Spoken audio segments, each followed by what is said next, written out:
Welcome Pastor Laura Shook, all the way from Community of Faith. Can you give her a worship harvest welcome? Thank you, guys. Wow. Usually in the service at this time, we have what we call the Missional Community Moment, where we get to celebrate what the different missional communities are doing out there. We have 1,126 missional communities the last time I checked. Yeah, and from my understanding, Community of Faith, which you lead, is more of like a missional community. Only because you're a very missional church, only that it has any missional community leaders in the house? By show of hands, be proud about it. Come on now. Now, our missional community has more than 10,000 people. So, while you've been nestling with yours of 15 people, you keep her in prayer. So tell us a little bit about the story, Community of Faith, and the things you do around the world, how you have positioned this church to be missional oriented. First, I just want to thank you so much for welcoming us here today. We've had a great week with you guys. We recently just sang about the goodness of God following us and pursuing us, and I want you to know that you guys are a part of that goodness today and this week for us, because you have been so loving and kind and hospitable. We have loved worshiping with you, spending time with your leaders, with your different campuses, and so I just thank you so much for being God's goodness for us this week. We love you guys. Community of Faith was started in 2003. My husband and I had been serving as missionaries in Mexico for a number of years, and God brought us back to the United States. We didn't really want to come back, but we thought we should obey what He was telling us to do.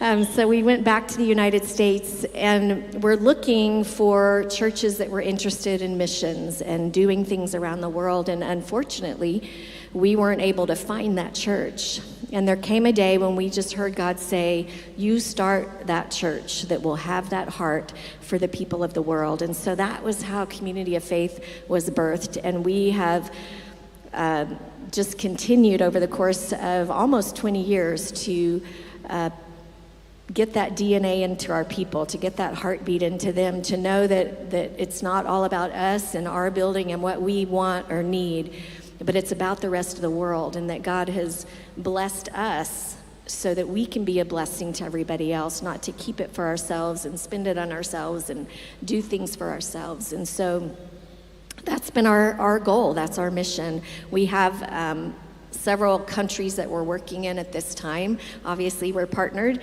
with you guys in Worship Harvest, and we're super grateful to be a tiny part of what's happening here.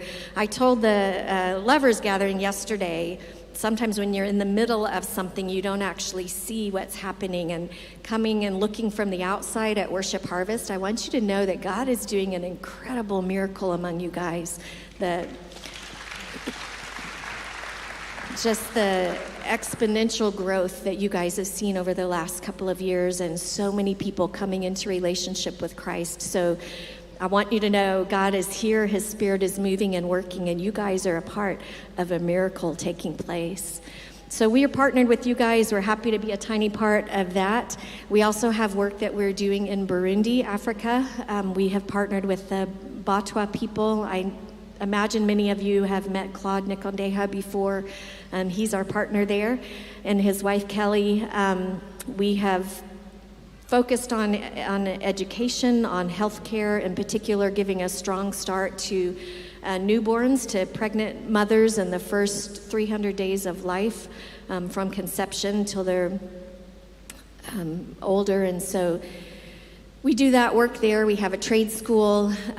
We've started a porridge factory to help bring just health to those that are really lacking in their nutrition. And one of the amazing things that we've seen with these children, if they have just 1 cup of porridge a day, over the course of just a few months, their weight will double. They become active and alert and able to study in school. And so it's been super exciting to see what God's doing there in Burundi. Wow. Awesome. So, sounds familiar?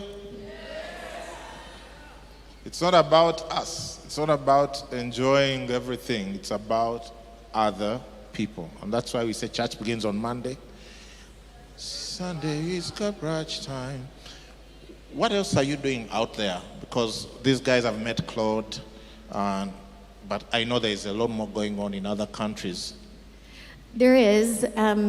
One of the things that we have focused on is the issue of human trafficking and just the heartbreak of that, and how, women and children and men even are literally destroyed by that. And so we have some partners in India, in the north of India and in southern India, focusing on helping those women and children to get out of that environment, out of that horror that they're living. We provide some practical training for the women so they can get jobs and do something else.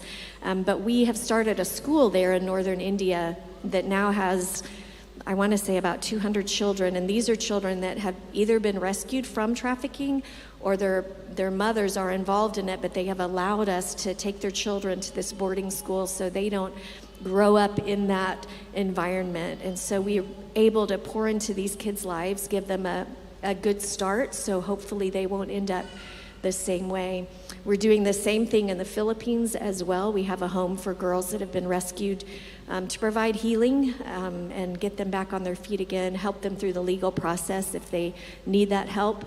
We're doing the same thing in Houston, close to home. We work with children in Nicaragua, helping them with their education, and in Mexico, we actually have a campus in Cancun, Mexico. We have a church there. Started that one before we started in Houston. Yeah. They run about 1,500. Same DNA you guys have that we have to reach out and make a difference in their community. We're doing all those same things at home as well. Yeah. We work with homelessness, homeless women and children. We work with hunger, with education, with human trafficking, putting an end to that. Houston is a hub for that in our country, so that's not something we're proud of, and we want to try to make a difference in that. So working on those issues locally, close to home, and then all around the world. Wow. Come on now. Yeah. I think, Worship Harvest, we have a good example to follow, right? So some of your missional communities need to go global. Go start doing some stuff in other countries. Aren't we going to do that? Yeah, yes.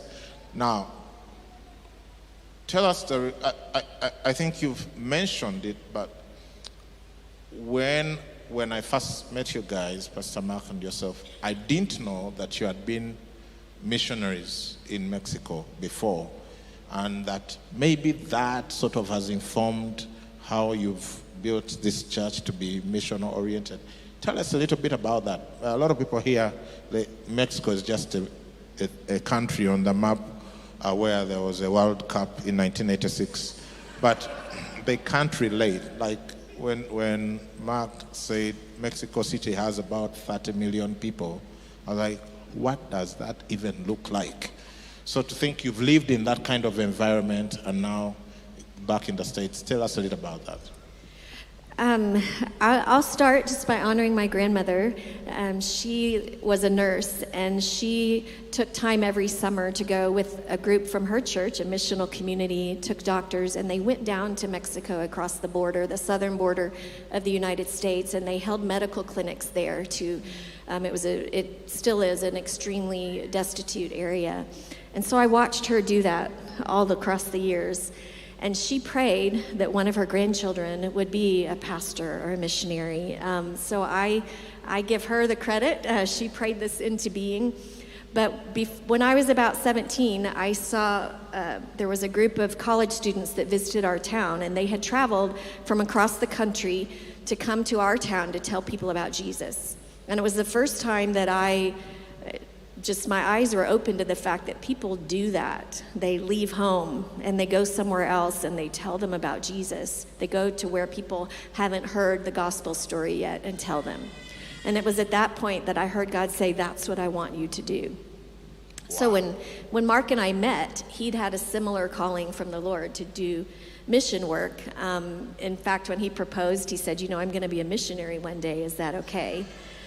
And it was okay, because that was my heart too. We got married, we served in churches, he was a pastor, and we still had this burning in our hearts to go. We knew God had told us to go. But over the course of time, it was never the time to go. And then there came a day where God said, now's time. And so we sold our homes, sold our cars, sold everything we owned, left our jobs, took our 3 little children. Everybody asked, are you taking your children with you? It's like, yes, they're my children. And we took them with us to Mexico City. It's has been for years one of the largest cities in the world. They don't really know exactly how many people live there, but including the whole outskirts of town, there are about 30 million people. There are many, many people who live in poverty and destitute, and there's a huge part of the population that is extremely wealthy. And the two don't mix, they don't help one another. And that's one of the things that we wanted to see something different done in that way. We planted a church in Mexico City. We were there for a number of years. And then God asked us to go to Cancun. And, who can turn that down? Cancun, if you've never been there or seen pictures, it's a beautiful city right on the ocean, the Caribbean Sea, with this white sand and blue water. We probably went there twice the whole time we lived there, but it's a growing city with over 1 million people, and they've moved away from their homes, moved away from their families. They've gone there to work, and so all of a sudden they find themselves alone, and when crises come up or issues come up in their relationships, they don't have any support. And so it was a very fertile field to come in and say, we know what you need, and it's Jesus. And so we planted the church there. It has grown just tremendously incredible ways. They just celebrated their 20th anniversary. So it was with all of that we came back to Houston. And God said, plant this church that'll have a heart for the world. And so we used those same mission principles to reach our community there in Houston, the things that we had learned on the mission field. And it's been a crazy ride. It has felt like we're just hanging on, and God is doing this incredible thing, which is how I imagine you guys feel here over the last few years, that God is at work, his Spirit's doing miracles, and you're just hanging on for the ride. Wow. Lastly, tell us a little bit about Community of Faith, the church, what kind of church it is. Some of us have been there, but, I think you're better at giving a picture of the church. I was asking her, and she was saying, after COVID, people are not yet really coming back to service too much, but about 6,000 come. All right.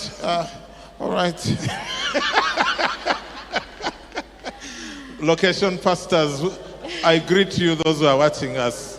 When there are not too many, 6,000. Let's. Y'all just hang on. God's going to do that here and at your locations.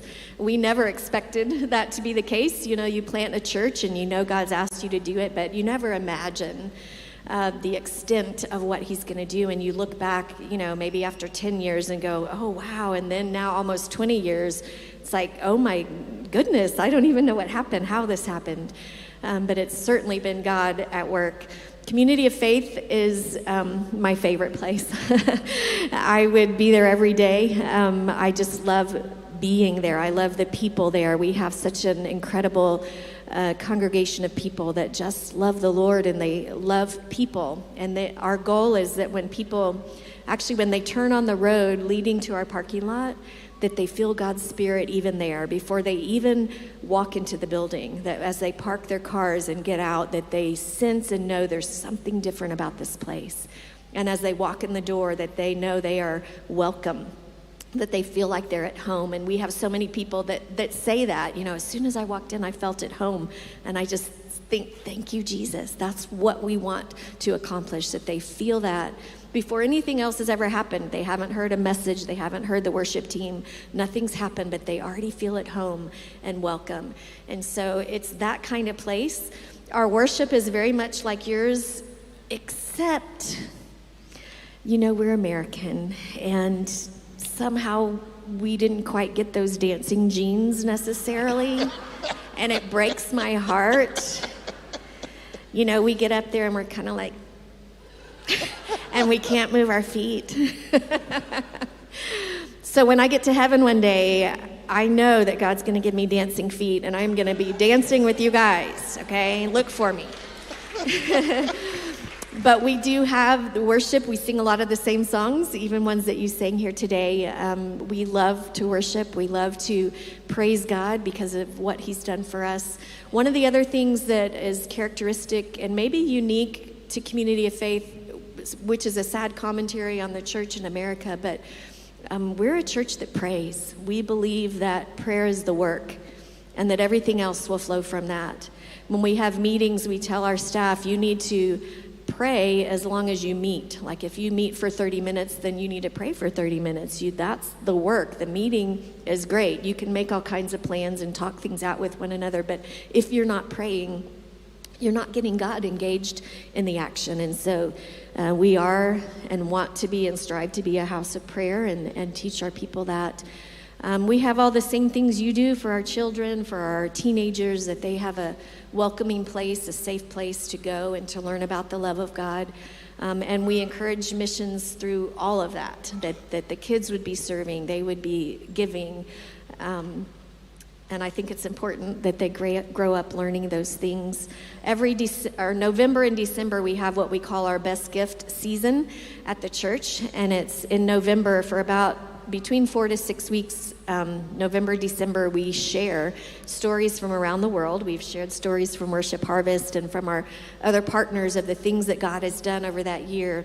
And then we call them to give their best gift to Jesus at Christmas.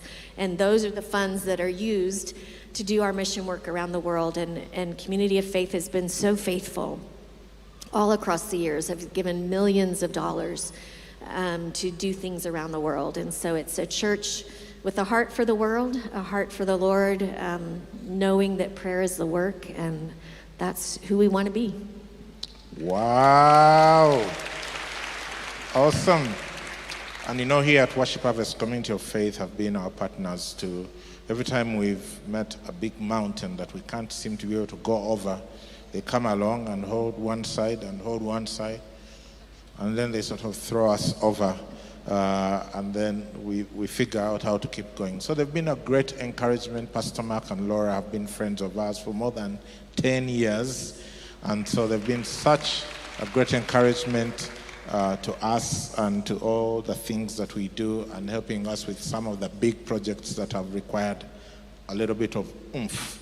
So I want you to really, really help me celebrate, welcome, and appreciate Pastor Laura and the Community of Faith team that are here. Thank you for spending this morning with us.